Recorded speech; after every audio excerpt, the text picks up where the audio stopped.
Hello and welcome to this Without Walls message. It's so great to have you join us. Each week we upload a new message that is at the heart of what God is saying. We pray that you are enriched and moved by God's word today.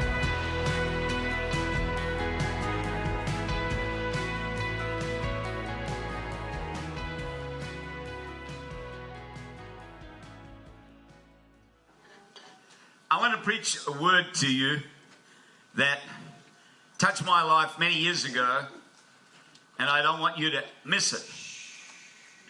When I started to see some men move in a miraculous way, I was burning on the inside, and I burned with a thing called passion. I want to speak about passion this morning. If you lose your passion, you've lost everything. And I mean it. If you lost your passion, you better rekindle it this morning. If you lost your passion, you've lost everything. You see, it's a driving force.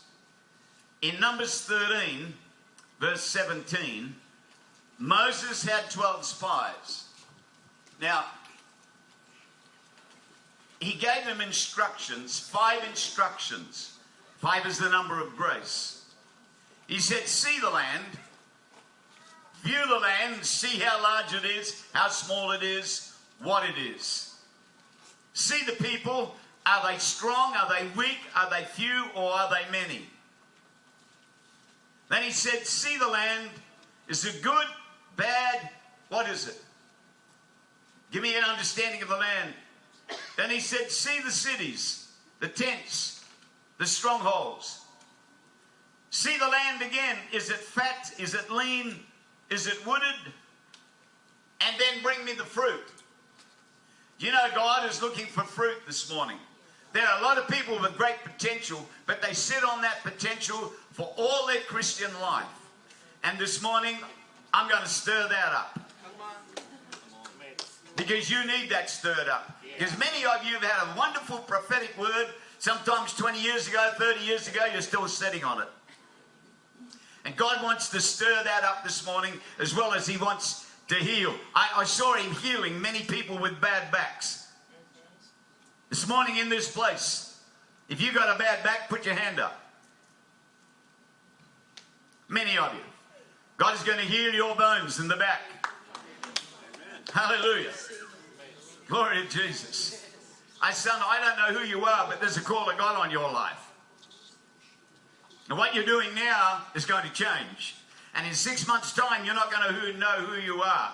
I know that God is going to change you. I see you doing things that you never imagined in your mind and in your heart that you could do. But the Lord wants you to know that he loves you and he's called you, and you're going to serve him in a greater way than you are doing now. And you're not going to be sitting at the back of the church. You're going to be sitting at the front of the church one day. Not that that makes any difference anyway.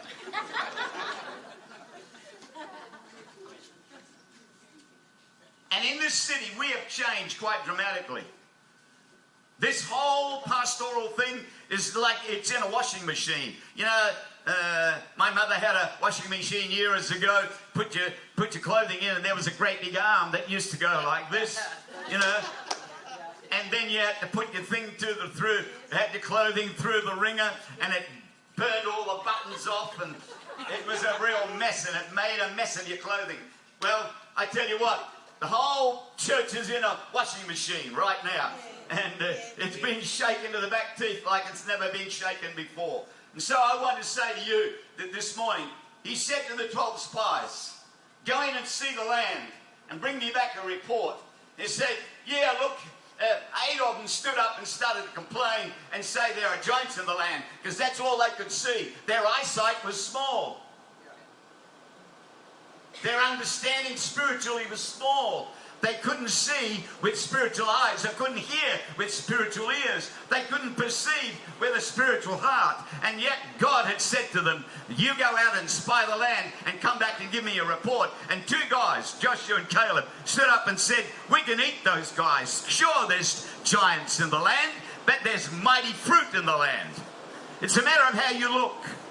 Because that's what it says. As a man thinks in his heart, that's exactly what he is. What you think right now is exactly who you are and what you are. God wants to change all of that. He wants to change the focus. He wants to change the focus of what you think now and what you've been thinking for the last couple of years. See, when I understood, people used to come to me and say, Pastor, I'd say, what do you want? They'd say to me, Russell, I want your passion. I said, I can pray for you for that, but I can't give what God has given to me only. And it's never waned. I remember going to some prayer meetings and they were all standing around in little circles and mumbling to themselves in prayer, and there was no focus, there was no revelation, there was no understanding. So I'd get in there, and especially in evangelical areas, and I'd shunder 'em under and tie my bow tie, and it was wonderful. And one big guy came up to me and said, calm down. I said, give me a scripture. Otherwise, back off. You see, the effectual fervent prayer of a righteous man avails much. The word effectual fervent means hot and on the boil. Do you get prayers like that? Okay. Oh, I love going into those circles. I tell you what, let me tell you something. An old intercessor said to me long ago, Russell, don't ever lose the passion God gave you. It's a gift of God. And people try to whitewash it, put it in a box. You know, they tried to put me in a box, but my hair wouldn't fit.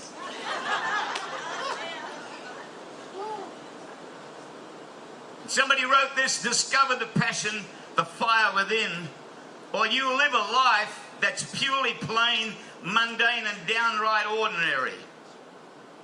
It's where the word moderate and lazy meet, where it's common and safe. It's where life is endured and not lived to the full. And what happens is fear causes the unknown to come upon you. The thing that I feared most, said Job, has come upon me. Life not to be experienced as mundane and ordinary, to delicacies tasted and not devoured, to joys only imagined and never experienced. In older age you will lament the days of your youthful zest, when nothing was a problem, where great dreams and visions were just a passing vapor, but they were real. The joy of souls changed, redeemed, healed, delivered, set free, to see nations change. In action where right now, if it's gone, it's lost. I don't want it to lose. I said, God, every day I don't want anything that you gave me all those years ago to be lost.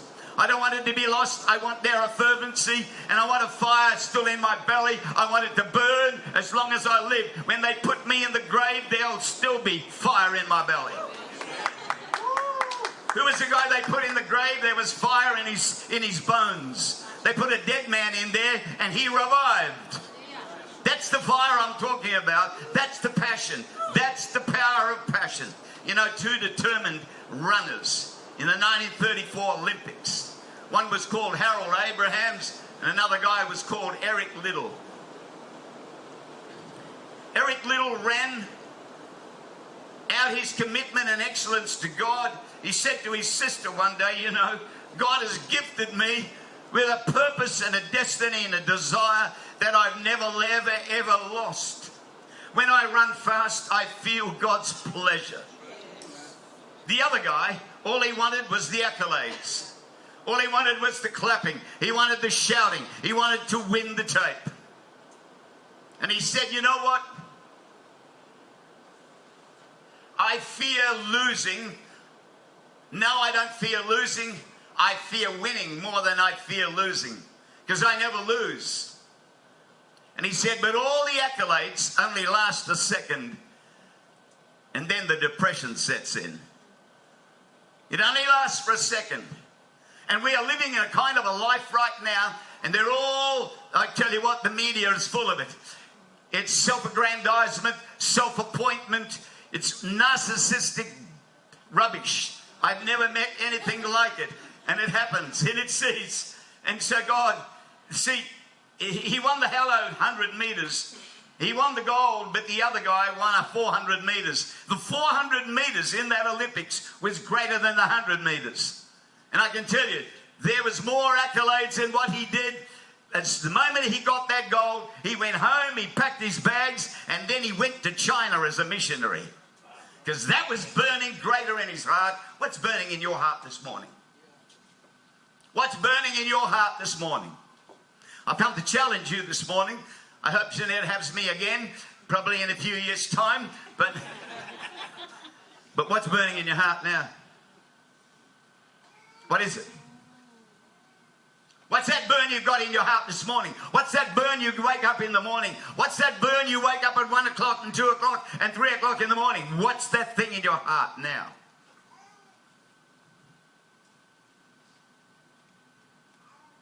See,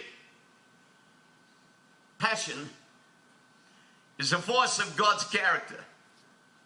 It's deposited deep into the heart of man, and it's a force of nature, a dogged persistence, a violent commitment, and a massive faith.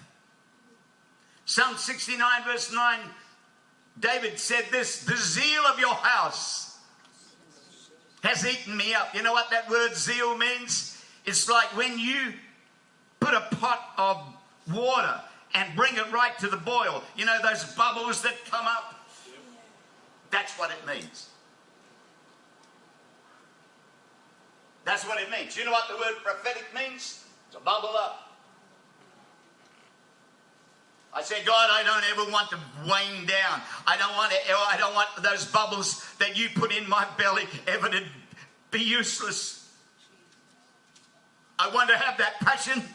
I want to pass it on. I want to see it manifest in people's lives and bodies and changed hearts. That's right. God is not mocked. Whatsoever a man sows, you sow that, you'll reap it.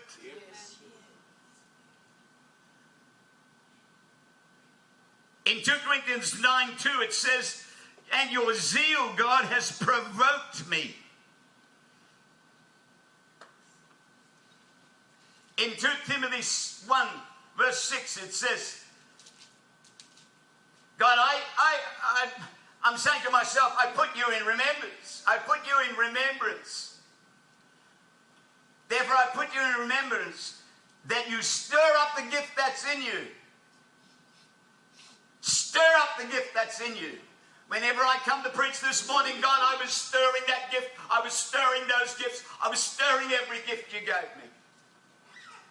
The gift to see blind eyes open, lame walk, dumb speak, deaf hear.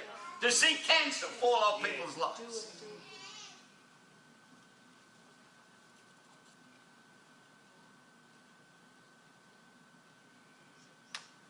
And Ecclesiastes 9 verse 10 says, "Whatever your hand finds to do, do it with all your might. For in the grave where you're going, there is neither work, nor planning, nor knowledge, nor wisdom."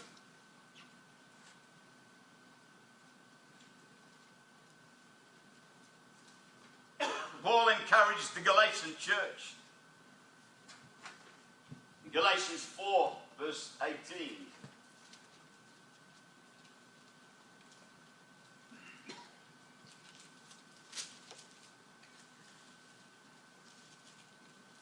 And it says this.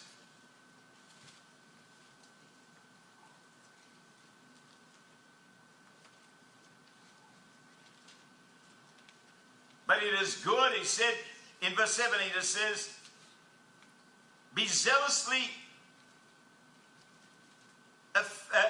they zealously affect you, but not well.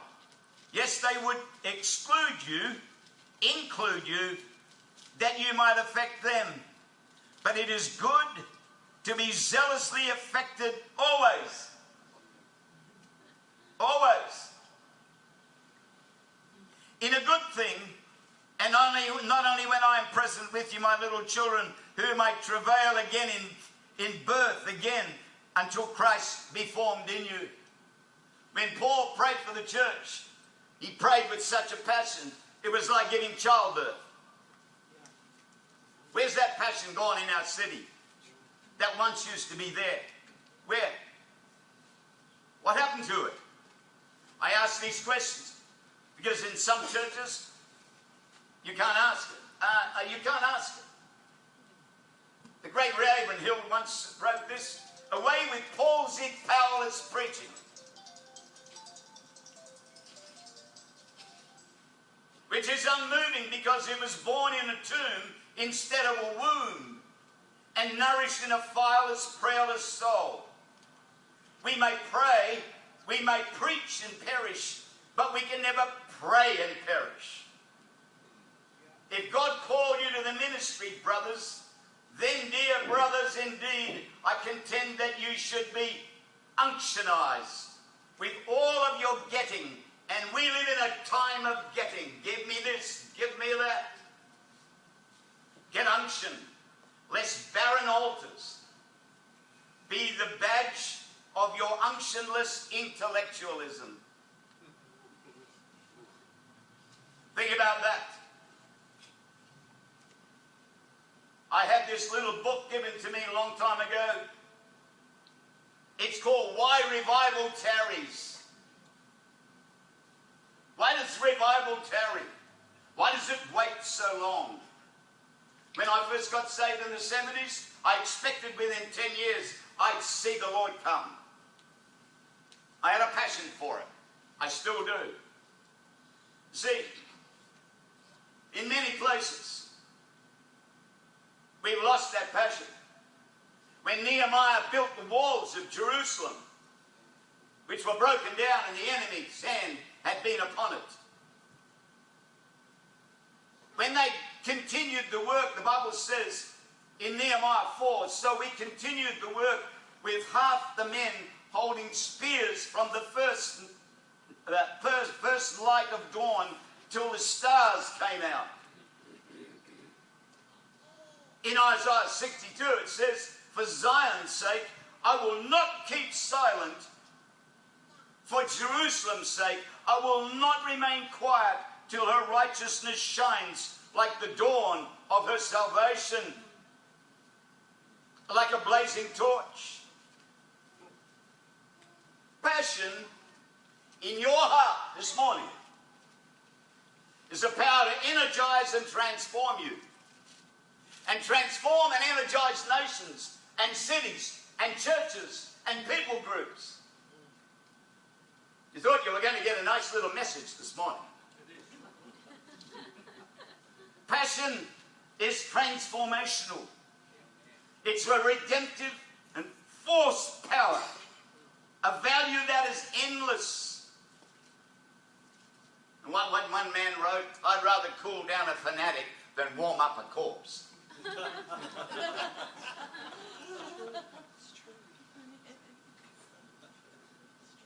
We need some fanatics. Yep. Come on. Yeah. Woo. And this is the church that they come from.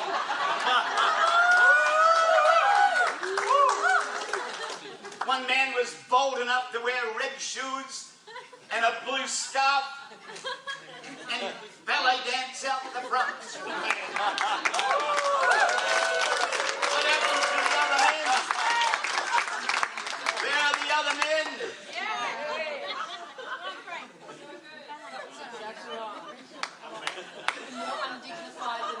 We need a lot more undignified men.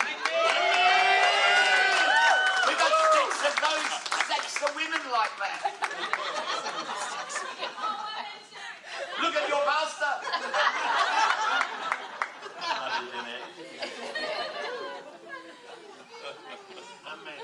A lady called Madame Marie Curie worked in Paris in a little laboratory with her husband and discovered a great breakthrough, painstaking efforts with polonium and radium, and invented X-rays, radioactivity. Now look what happened to X-rays. How many people have their bones and bodies and parts x-rayed. Ever since. Sure, she won in 1903 the Nobel Peace Prize. You know, and people can get lost with a driving passion. Two guys got lost in their IT work, in their creativity, and came up with something called Google. Passion is contagious.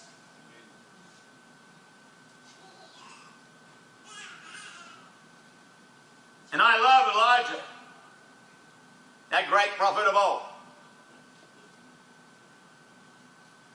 He said to the young man, if I taught you right all these years, if I taught you right all these years, if you see me go, you can have what you've asked. Because you've asked a very hard thing. 1 Kings 18. I want to read this. You got your Bible? Hello? Yes. 1 Kings 18. 1 Kings 18:37.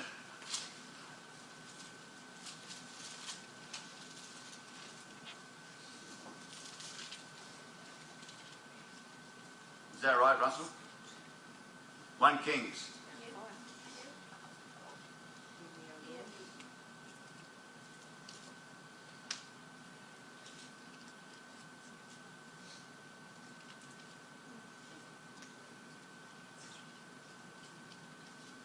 Where's that scripture that Elijah goes, King Ahab, and stands before him? Yeah, that's right. What you said. Is that the one? Yeah. That's the end of the story. The fire. Where exactly is it? 1 Kings 18:37. Okay. Hear me, O Lord, hear me, that this people may know that you are the Lord God and that you have turned their heart back again. Then the fire of the Lord fell and consumed the burnt sacrifice and the wood and the stones and the dust, and licked up water that was in the trench. When all the people saw it, they fell on their faces and said, the Lord, He is God. The Lord, He is God. And Elijah said to them, take the prophets of Baal, let not one man escape, let them take them. And Elijah brought them down to the brook Kishon and slew 450 of them. Unbelievable. But then he says, in verse 41, get up, eat and drink, for there is the sound of the abundance of rain. I hear the sound of the abundance of rain. Where are the prophets that can hear the sound of the abundance of rain? Where are the prophets that stand and tell kings right in their face, for 3 long years it's not going to rain? Where are those prophets today? Where are the evangelists today? Where are the real prophets today? Not the pseudo-intellectual guys that pretend to be. There's a lot of pretense in the body. Amen. And God's going to put His finger on all of that. Amen. Because what God is shaking this city, He's shaking the earth, He's shaking the world, He's shaking Europe like you have never seen. He's shaking Asia. And He's shaking Perth. Amen.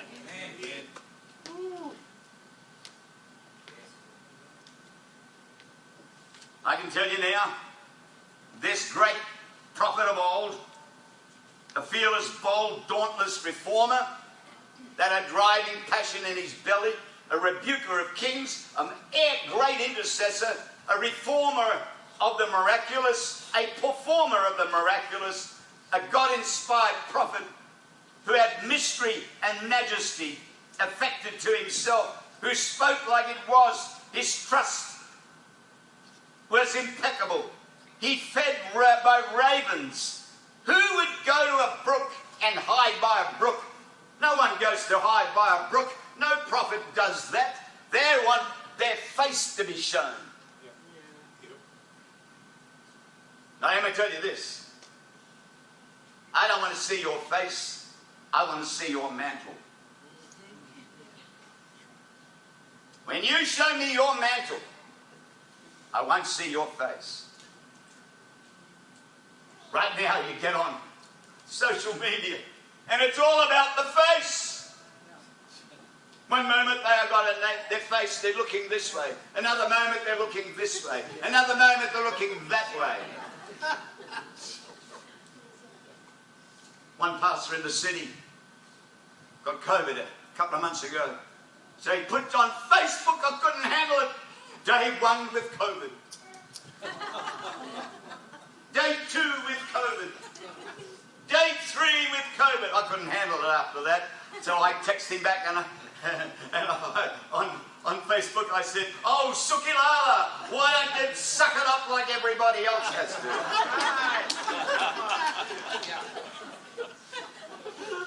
Then he went to day 4. Then he went to day 5. Then he went to day 6 with COVID. Like, who gives a rip? Oh, I love it. That's what it's like.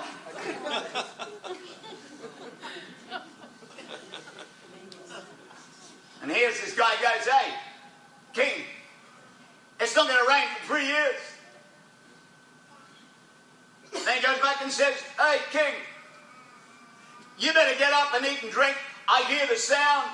You can't hear the sound, but I do." Yes. Where are those guys that can hear the sound? Amen. Where? Where are the women that can hear a sound? Don't say a word, girls. It's dangerous to ask that question in this church.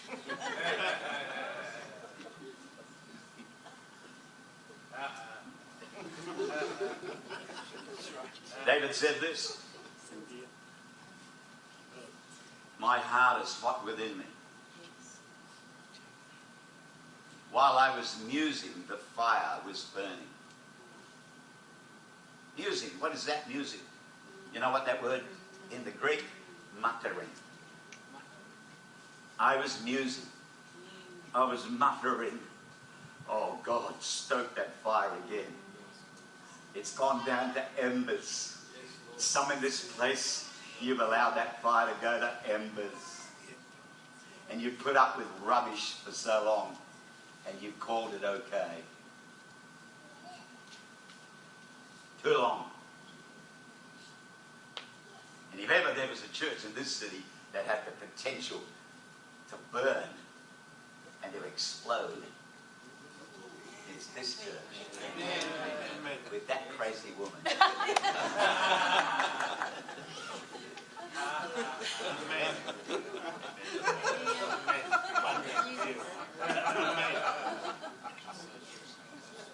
Jeremiah said, I love it, "His word in my heart is like a fire." A fire that's shut up in my bones. When I walk, it's almost like I don't creep, but I go, "Oh, turn it off." And I've been smart. When I got baptized in the Holy Ghost in a Trevor Chandler meeting many years ago at Jeff Woodward's church, which was at Church of Christ in Beaufort Street, I was on the floor for a couple of hours and I had this fire going through me, and all I could scream was, "Turn it off, turn it off, turn it off. I can't handle it, turn it off." I've never said turn it off. I've said turn it up. But to God, this morning it would happen. Amen. Jesus spent 30 years cultivating, praying, so that one day he could say, "You know something? I am come not to bring peace. I've come to send a fire. But would to God it was already burning. I believe we would say that to the church in this city now.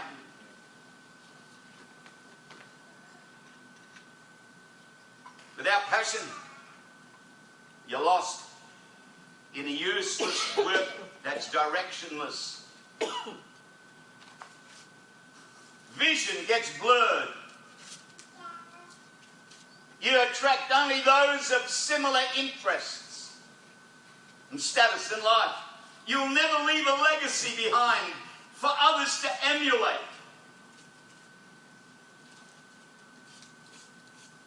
To be intimate with passion is to be intimate with the author of passion. Jesus walked in it. Who touched me? Well, they're all touching you. Where did that come from? I'm burning with something of virtue has gone out of me. I'm drained of virtue. Oh, it's you.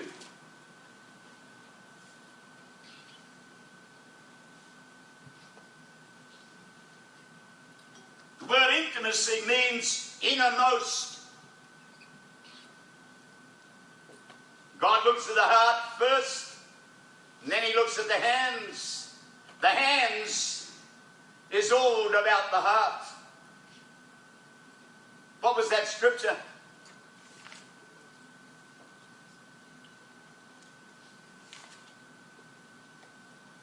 Where's that scripture, Russell?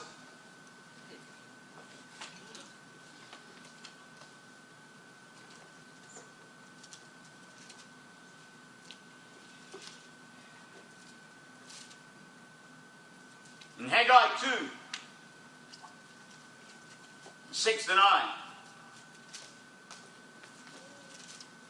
God gives the earth a profound promise of a new culture and a new breed coming to the earth. And David can say in Psalm 42, I don't want you to miss this.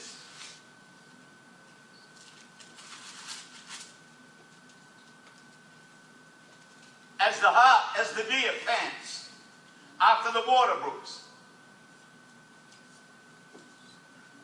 so pants my soul after thee, O God. After the deer is panting, snorting because of the enemies after him. He wants water. So he's safe with water. If he can run into a pond, or he can run into a river, or the sea, he's safe. The enemy won't go. So pants and thirsts my soul after thee, O God.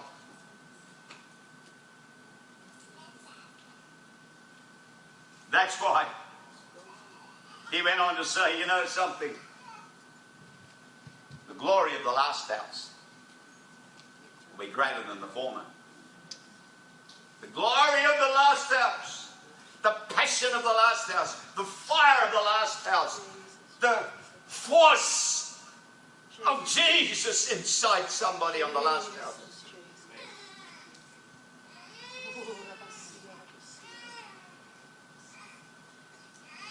Don't get too fired up or too zealous, Russell.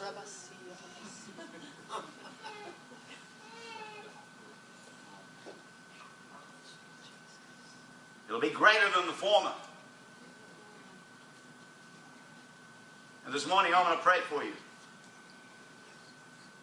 This morning I want to pray for the sick. Recently I've been seeing a lot.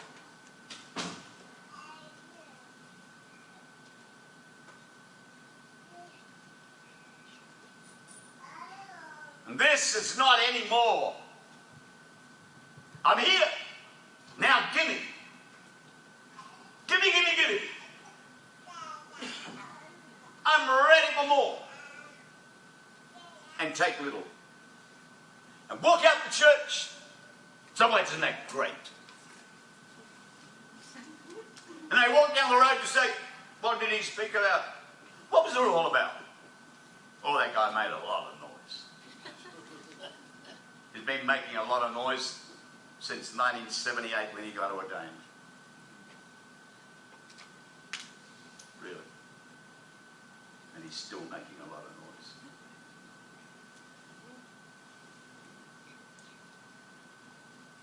Where are the calls? I had a bunch of business guys, I had a bunch of elders in a church recently. And I spoke to them for 2 weeks. None of them knew the call of God on their life. I was shocked. None of them. What's the call? None of them. I thought, what kind of a diet have you been eating?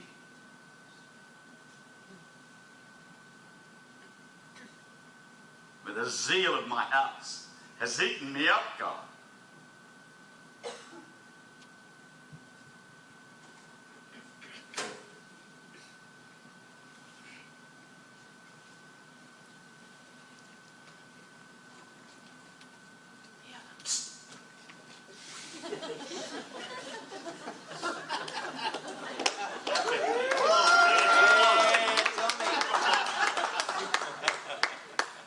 Kids lovely. Thank you, Lord.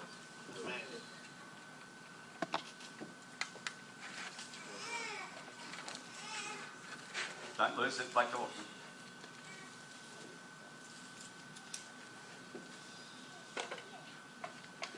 Thanks, Greg.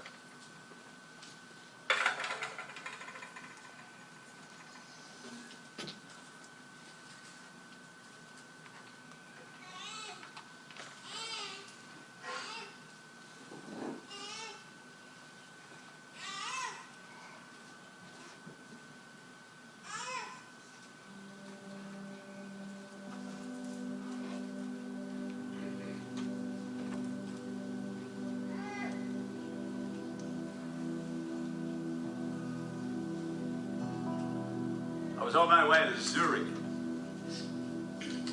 Switzerland. And I had a week's ministry in about 3 different places. Never been there before.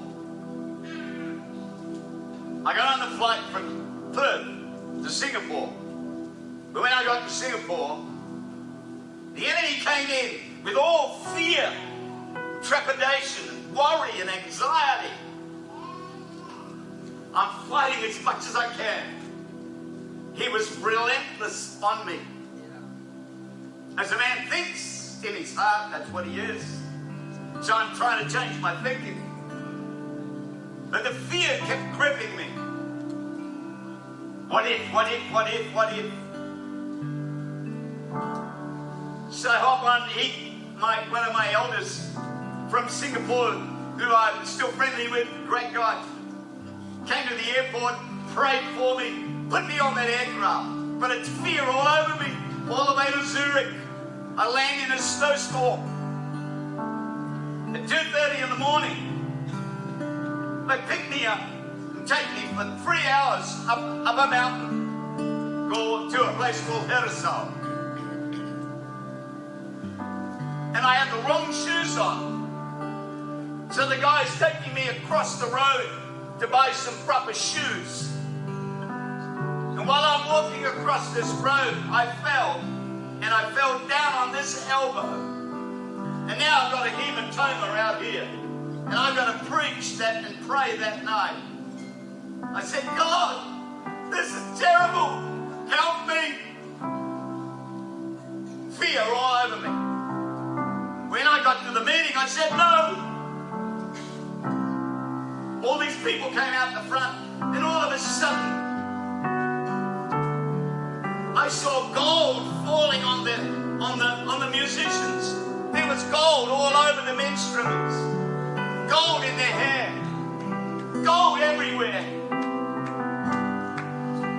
I know Jesus is here. Gold everywhere. There was a newsletter in It had gold everywhere on it. I picked it up, put it in my Bible, and every morning for 3 months, I watched that gold. Every morning, a little bit more, it disappeared. After 3 months, it totally disappeared.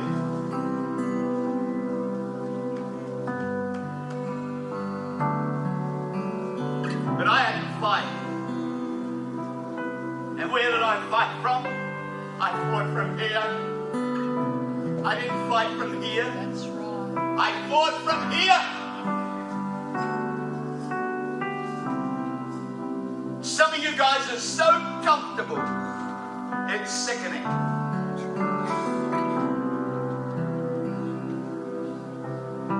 It's time for you to get stirred again.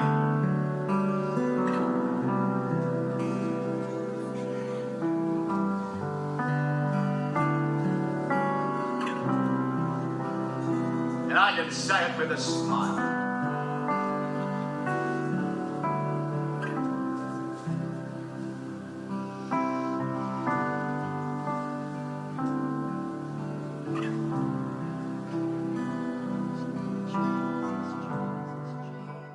Thank you for listening to this message. We have many more messages and teachings on YouTube and on our website. For all our current events and services, please join our mailing list. Much love and God bless.